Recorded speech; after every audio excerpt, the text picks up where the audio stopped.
So more and more people are moving into the western part of the United States for a variety of reasons.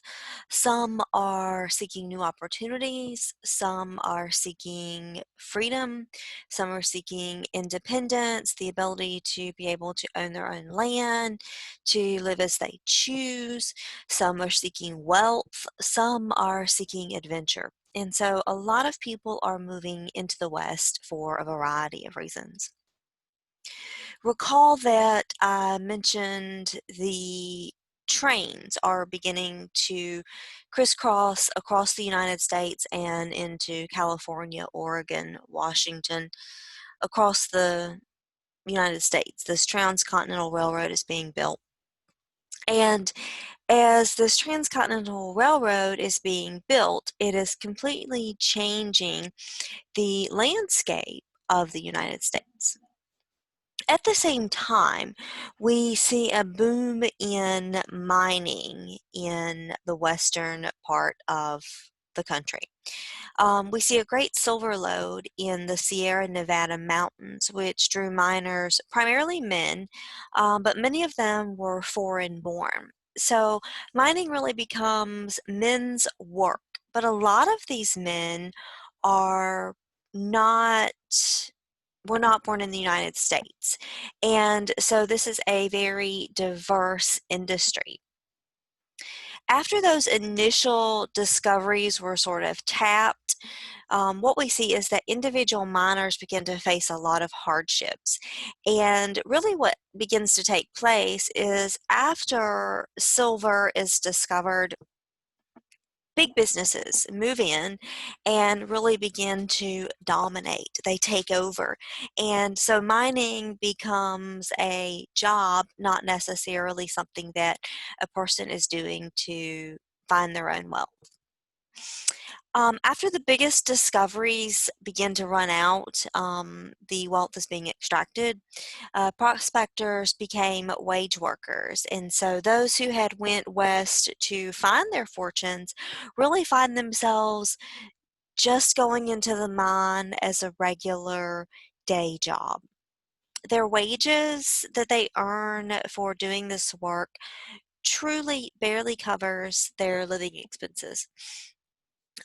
There's minimal money left over for anything beyond surviving. Miners are subjected to heat, fumes, fires, and floods in the mines as well. So mining is very dangerous work.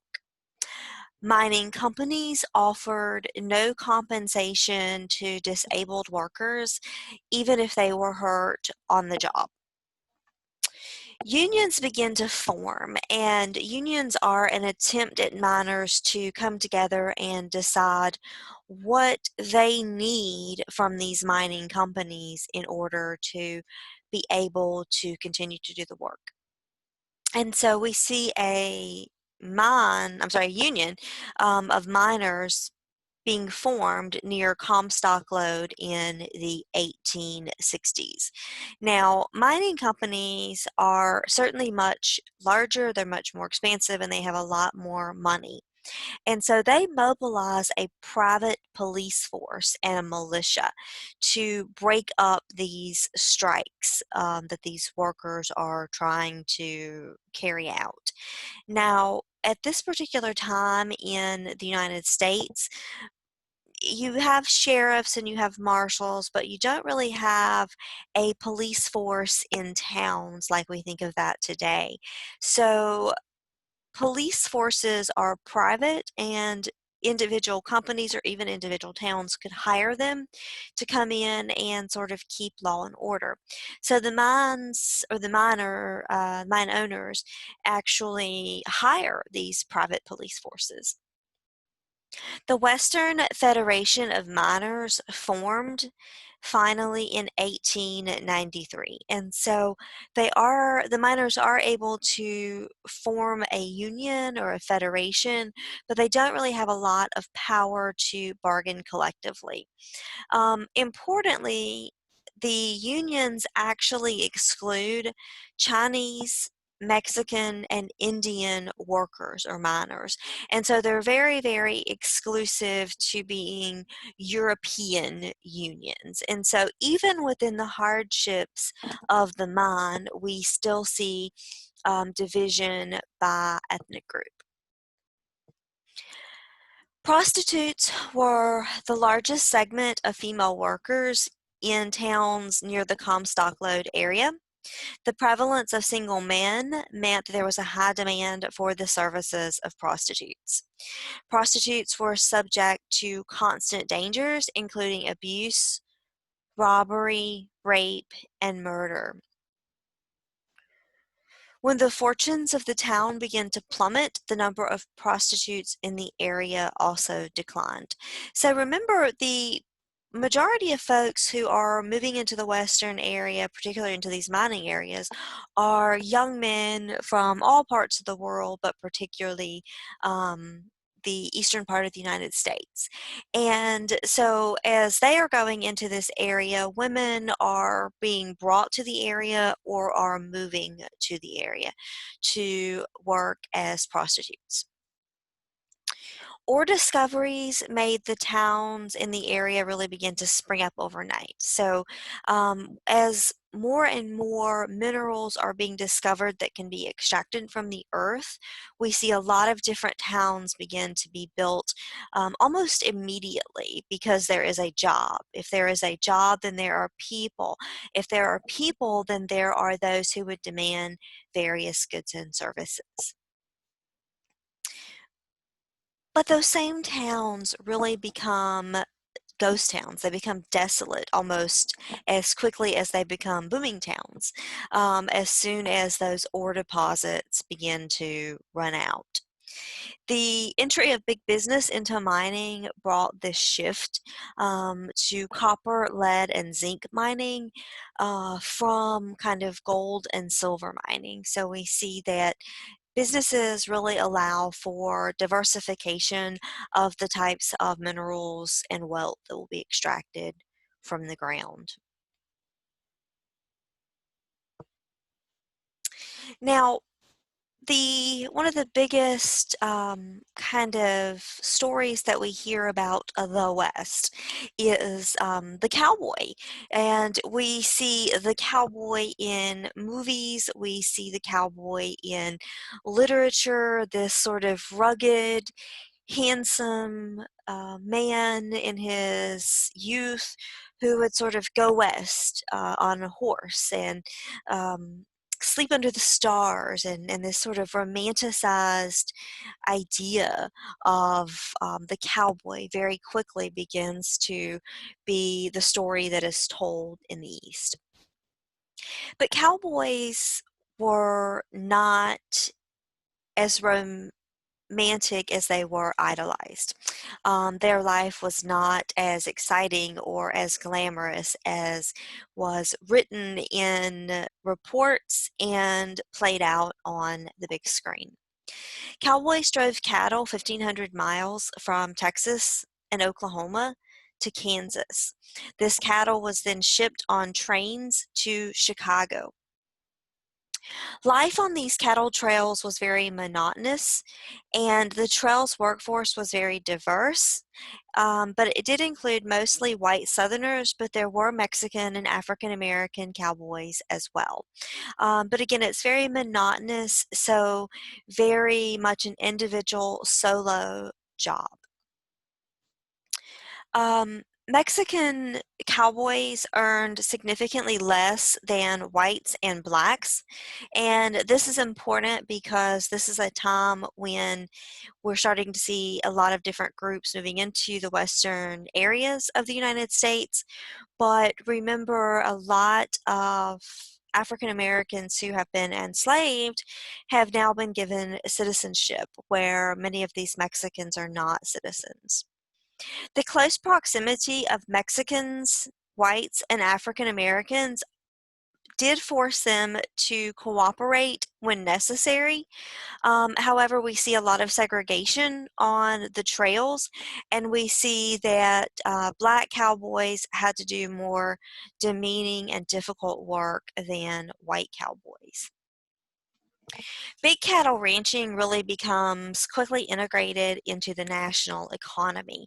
Remember, part of the lure and the pull to the West was this rugged independence and this, rugged masculinity, this idea that you would go west and you would carve out a land and a farm, and you would bring a family, and you would be very self-sufficient, very agrarian, like Jefferson hoped.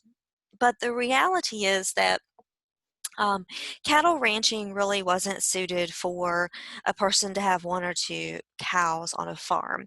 In order for ranching to really be profitable, a rancher needed to have a large estate with a lot of cattle. And so we see big cattle ranching really become integrated very quickly into the national economy. Remember, the cattle are being herded and moved and then put on trains and being sent back to places like Chicago, where they will be butchered and sold for meat. However, the economic bubble begins to burst, and this is really due to international and domestic competition. We have a lot of competition for the resources and to sell the product, which is, of course, cattle. At the same time, we have some really, really cold winters between 1885 and 1887. So this 2-year period. And we also have really, really, really hot summer droughts. And so as many as 90% of the cattle are killed on the plains. They just can't survive these extreme temperatures. And so this really leads to a decline in cattle ranching. At the same time, the number of people in the United States who are demanding the cattle doesn't decrease, and the number of global demanders of this cattle aren't really decreasing either. So we happen to see a significant economic bust due to this 2-year period of really, really cold, harsh winters and really, really, really hot summer droughts. As a result of this, we start to see that land in the West really becomes concentrated into the hands of the wealthiest people, those who were from old money, who were already in the area, or those who had moved to the area and married into those families that were already in the Western areas. Now, Buffalo Bill has this Wild West show, and Buffalo Bill's Wild West show really encourages particularly young men to go west and to fight the savages and to settle the land. And it really kind of gives this um, mythical idea of what it's like to be in the Western Territory. And if you're curious, Buffalo Bill here was kind of the standard of handsome and attractiveness for the day.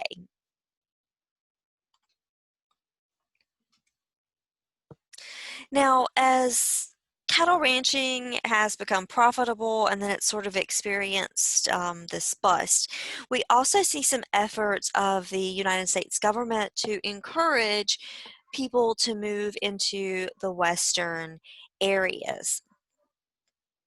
Particularly, the government provides a lot of incentive for migration by passing what is known as the Homestead Act. And the Homestead Act is actually passed during the Civil War. Now, the Homestead Act is really a distribution of really small 160-acre plots, and it's contingent upon farming and improving the land. And so the idea is that these farmers would go west and they would homestead and they would settle the land, they would make the land profitable. And ultimately, the land would be basically given to these people. Now, there's a lot of rainy weather, And so that really convinces the early homesteaders that these small plots are very suitable. At the same time, we see a lot of technological inventions that give homesteaders the confidence that their crops will thrive. But what isn't quite clear at the time is that even though there is rain on these plains areas, the land, the climate, the geography is very different from kind of southern farms, which many of these people were used to. The Great Plains actually hosted about 2 million European immigrants by 1900. So a lot of people who were not born in the United States by 1900 are settling in these Great Plains areas. We have a significant number of Scandinavian immigrants who live in Minnesota as well as in the Dakotas. We see German, Swedish, Danish, and Czech immigrants moving into places like Nebraska. And these people are really inspired by advertising. They are encouraged by a significant number of immigrants who have already moved to the Plains area and have encouraged others to come directly from Europe. Advertisers in Europe made a lot of really exaggerated claims about life on the Great Plains. They certainly made it look less rugged than it was. They made the land look less harsh than it was. The railroads offered very cheap transportation out west. They had what was called an immigrant car on the railroad, which would transport high concentrations of Northern European immigrants to the plains areas. And in many cases, entire families packed up and put what they could, carry into their luggage and brought it with them and immediately moved west.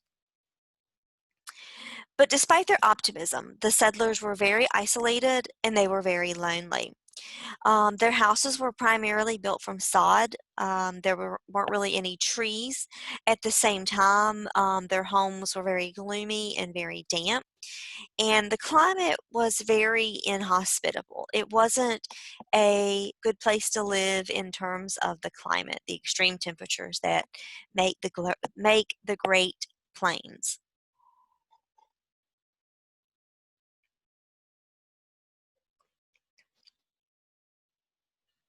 Now, it's important to note that there are women homesteaders in the Plains area, and particularly single women believe that the moving to the Plains areas was really a great economic opportunity. It gave them an opportunity to avoid marriage or prolong being single. It gave them the opportunity to amass a little bit of wealth so that they would have more of a choice in suitors. And widows also sought to provide for their families after the deaths of their husbands, and so many widows moved into the plains areas. Many women viewed this Great Plains region as an opportunity to get away from things that they believed to be detrimental to society. Um, Many women saw alcohol related violence as destructive to families. So, what they saw was that men would go out after a long day in the mines or a long day in the fields, and they would drink to excess. They would become intoxicated, and they would come home and sometimes be physically violent to their children, sometimes be physically violent to their wives, and in some cases, rape their wives. Groups like the Women's Christian Temperance Union began to campaign for a constitutional prohibition amendment. So we've mentioned the Women's Christian Temperance Union in the pre-Civil War days. They're still around and they are still advocating for limiting and ending the sale of and consumption of alcohol. And so they begin to advocate for again, a prohibition amendment. We also see efforts for women to gain suffrage. Temperance women supported equal suffrage. They believed that women should be able to vote just like men. And Kansas actually saw successful women's suffrage efforts at the municipal level in 1887. So the municipal level is the local level. This doesn't mean that they are able to vote in national elections or state elections, but in local elections like for mayors and sheriffs. Many Western states actually passed laws allowing suffrage rights in local and state elections after Kansas allows women to be able to vote in 1887. Now, something to think about, a question to ask yourself is why would it be easier for women to gain voting rights in some capacity in the western areas as opposed to the eastern areas, the north or the south, where women have been living since 1600? Why would that be? Why would it be easier for women to be able to gain the right to vote in the western areas? Settlers in the Great Plains areas grew crops, particularly for commerce, not for subsistence.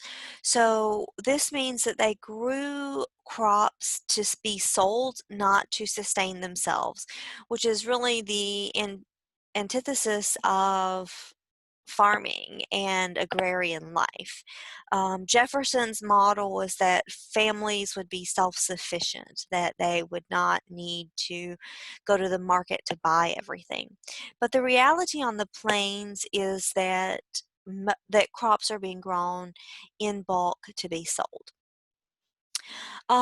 These settlers really had to rely on the barter system and short-term credit to get the things that they needed, so they were not self-sufficient. They also had to take out loans to buy machinery and more land.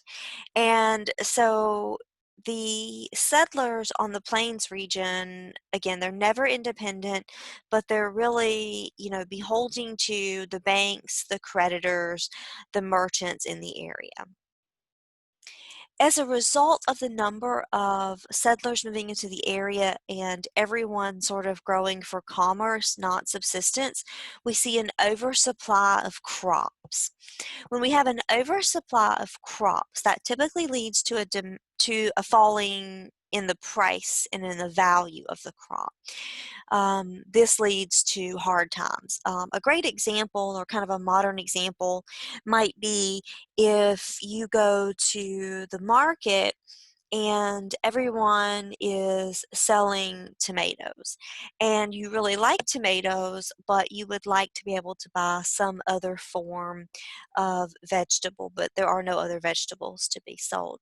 At this point, if you are the person doing the buying, you can refuse to pay the price that one farmer wants because there's another farmer who is selling their tomatoes for significantly cheaper. And what this does is there's this oversupply, and this oversupply really drives down the value of the product. Now, there were a lot of different crops that were being grown. One of the big ones, the most important crops, of course, being corn. That is very easy to grow in the plains areas. And so we had these corn growers who had been able to kind of benefit by withholding their corn crop because corn, you can do a couple of things with it. You can sell it as a vegetable to be eaten or consumed.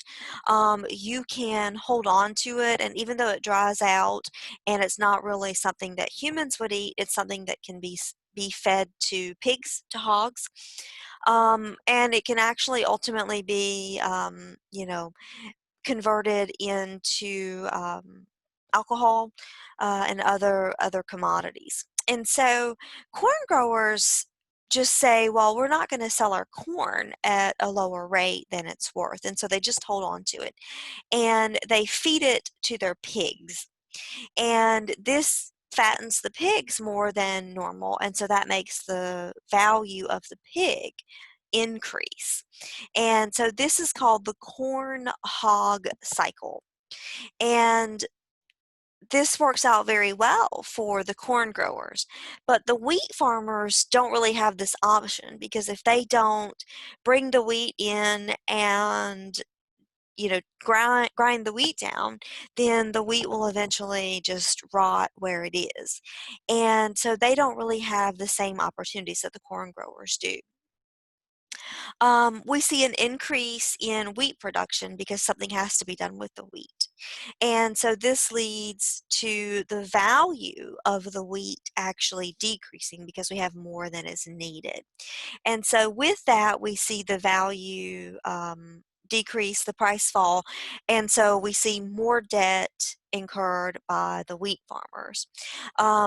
This really allows the agricultural industry to be kind of consolidated and purchased by the bigger businesses that could buy the land that the wheat farmers own, because they can't sell their wheat for enough money to pay their debts.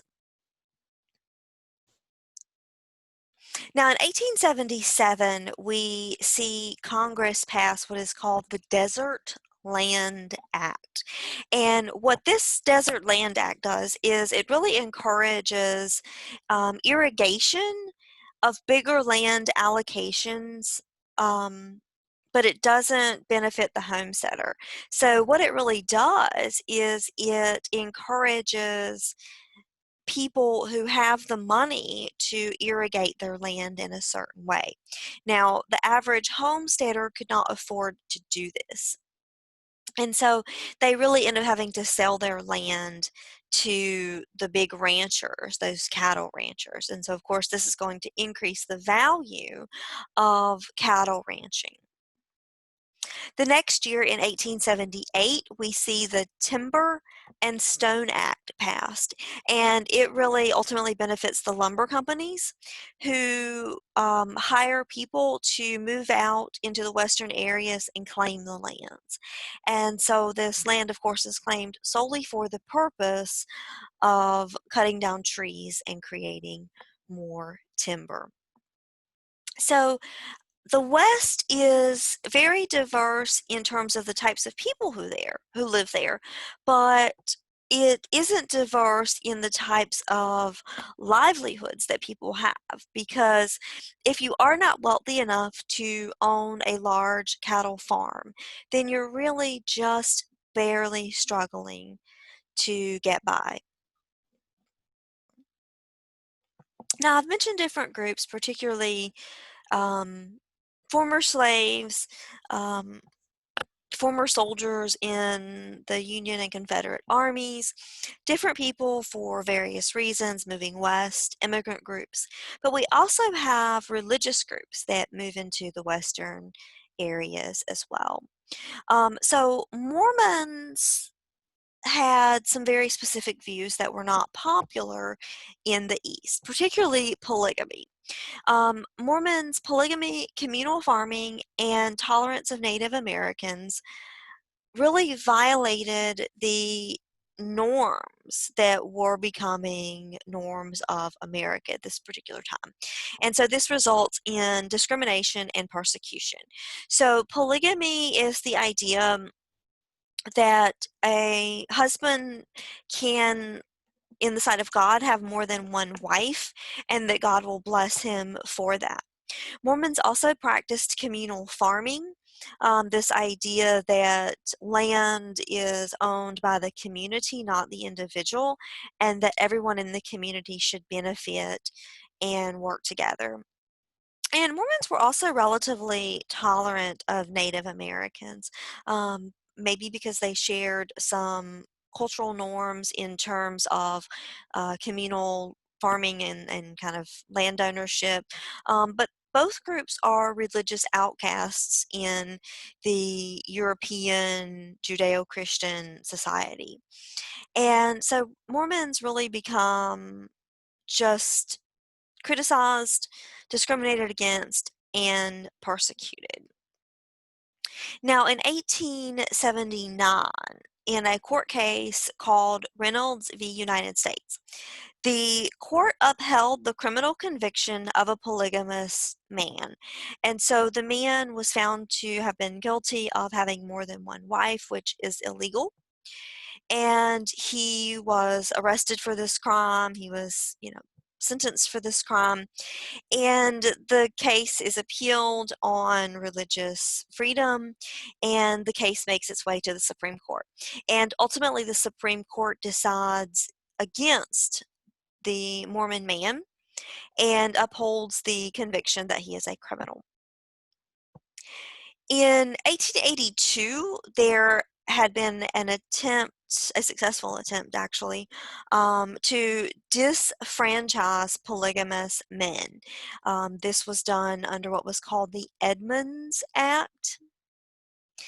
And so disfranchisement meaning that if a person were to be polygamist, they could not vote. Remember, with Jackson, we see universal male suffrage, so all men can vote even if they don't own land. But the 1882 Edmunds Act actually restricts the ability of Mormon men or men who practice polygamy to be able to vote. In 1870, we see a referendum passed in Utah, which does give women the right to vote. This is 1870. Women in Utah are allowed to vote. Now, opponents really expressed a lot of concern because they believe that Mormon wives would vote like their husbands or vote for whatever their husbands told them to do. Now, this was not a unique argument against Mormon women being able to vote. This was an argument that was made against women being able to vote in general. The accepted thinking of the day was really that women were not capable of making their own informed decisions and that they would basically just do what their husbands told them. And so ultimately it was like men were getting 2 votes instead of the 1 vote.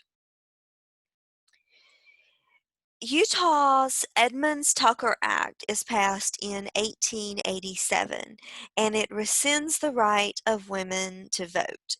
Now, this is particularly interesting because Utah does allow women to vote in 1870, but then restricts it 7 years later. The reason that it was restricted was Utah could only become a state once it actually bans polygamy. And so the first thing that begins to take place is we see restrictions on religious families and on women. After Utah achieves statehood, they do ultimately give women back the right to vote. So Utah has a very interesting history with women's voting rights. Now, these Californios are just people who live in what we sort of think of today as California, but they are Spanish and Mexican farmers and ranchers, and they're called Californios. And in 1848, we saw the Treaty of Guadalupe de Hidalgo be passed, and it was supposed to protect the Spanish and Mexican farmers and ranchers.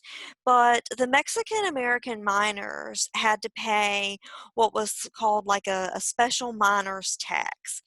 And so there was a lot of Anglo deception, which really deprived these Californios of their property and their political influence. And so as a result of this deception, we see the political influence, the strength of these Spanish and Mexican farmers in parts of California really begin to decline as they begin to lose their land. Now, this interesting group called the Whitecaps is the English term. They're very clandestine. They're very cloak and dagger, and they are called the Las Gordas blancas, and that is the Spanish term for the whitecaps. And they're really just these kind of night riders or night raiders almost, and they are led by Juan Jose Herrera. And they began to actively resist land encroachment by the Anglos or the whites. And they resisted this encroachment by burning the farm property, by burning railroad ties, by making it very difficult for Europeans to successfully kind of live in this area, and for them to live peacefully in this area. Now, things are becoming very intense in the West for a variety of reasons. There is frustration on the part of the Spanish and Mexican cattle ranchers who have been in this area for 50 and 60 years and have built up very large cattle ranches and have become relatively wealthy. There are a lot of different native groups in the area who are attempting to live peacefully on reservations while um, maintaining their own cultural identity. There are religious minorities like the Mormons who are moving into the western areas trying to get away from European influence. There are a lot of different mining groups or miners who've gone to these mining towns, and now those towns have gone under, and so these people are trying to recreate their lives. A lot of European immigrants as well as European migrants are moving into the western areas trying to carve out a living and homestead. Now, there was also a significant number of Chinese immigrants coming into the United States at this particular time. The Chinese society had really been destabilized by a lot of internal political conflicts during the Opium Wars against the British. There were also a lot of family feuds in China, as well as peasant rebellions. And so those things, combined with the gold rush and the railroad jobs, made immigration very attractive for the Chinese. Now, much of the railroads that have been laid up to this point really are laid by Chinese men primarily. White working men believed that the Chinese were inferior, and they believed that they should earn less in wages even though they were doing the same jobs. And so when we start to see these economic slumps in American society for a variety of reasons, overplanting, um, bad winters, bad summers, all of the things that impact the economy, we start to see this need to have a source to blame for that. And so the Chinese were the easy targets of the frustration.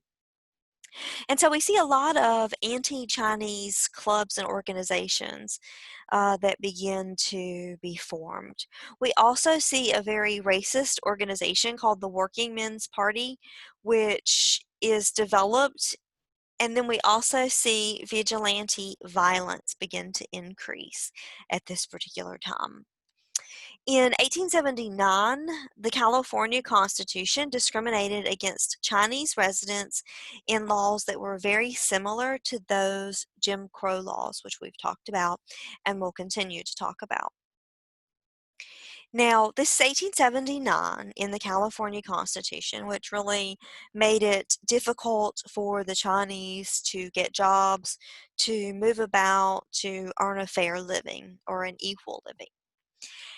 In 1882, Congress banned all further Chinese immigration and made Chinese naturalization illegal.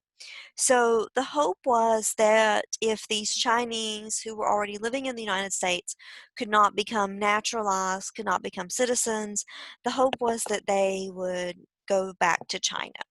Um, this is combined with, of course, banning any future immigration. The Chinese population is largely male, and it's largely going to become older men, and it will remain, this Chinese group will remain relatively isolated until World War II. Anti-Chinese violence continues despite the Chinese Exclusion Act. So even though the state of California has specific laws that restrict the movement of Chinese residents, um, the Congress passes the Chinese Exclusion Act, which doesn't allow for any more immigration and doesn't allow for naturalization.